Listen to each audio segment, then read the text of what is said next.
গরম এবং লোডশেডিংয়ে হিট স্ট্রোকে মুরগি মারা যাওয়া ও ক্ষয়ক্ষতির বিষয়ে জানাতে নরসিংদী থেকে আমাদের সাথে যুক্ত হচ্ছেন সহকর্মী নূরে আলম রনি। রনি, মুরগি মারা যাওয়া ও ক্ষয়ক্ষতির বিষয়ে কি বলছেন খামারিরা?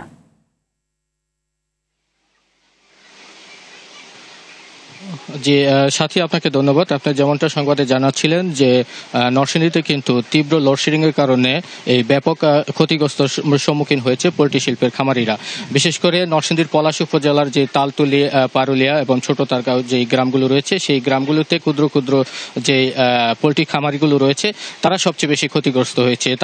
তারা যেমনটা অভিযোগ করেছে যে দিনের মধ্যে 4 থেকে 5 ঘন্টা তারা লোডশেডিং এর শিকার হচ্ছে এবং এই লোডশেডিং এর কারণে কিন্তু তীব্র গরমে পড়ে কিন্তু এই যে খামারের মুরগিগুলো তা মারা গিয়েছে এবং এর বিষয়গুলো তারা বারবারই পল্লী বিদ্যুৎ অফিসকে অবগত করার পরও কিন্তু পল্লী বিদ্যুৎ অফিস থেকে তাদের কোনো প্রতিকার পাচ্ছে না, যে কারণে গতকাল কিন্তু ক্ষতিগ্রস্ত খামারিরা কিন্তু পল্লী বিদ্যুৎ অফিস ঘেরাও করে তারা কিন্তু সেখানে অবস্থান নিয়েছিল।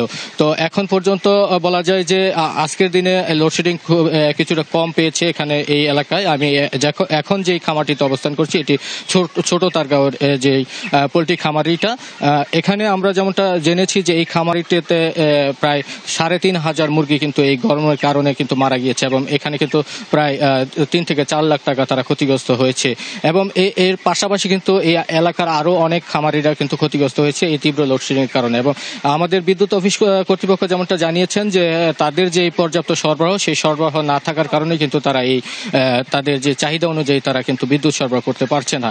এবং জেলা প্রাণী সম্পদ আমাদেরকে যেমনটা জানিয়েছেন যে নরসিংদীতে এবছর নরসিংদীতে কিন্তু ছোট বড় মিলিয়ে কিন্তু 3 থেকে 3,500 খামারি কিন্তু এই পোল্ট্রি শিল্পের সাথে জড়িত।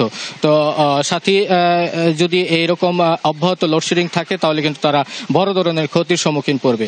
তো সাথী, এই ছিল আমার কাছে নরসিংদীর পোল্ট্রি শিল্পে যে লোডশেডিং এর কারণে ক্ষতির সম্মুখীন হওয়ার সর্বশেষ পরিস্থিতি। সাথী, ধন্যবাদ আপনাকে।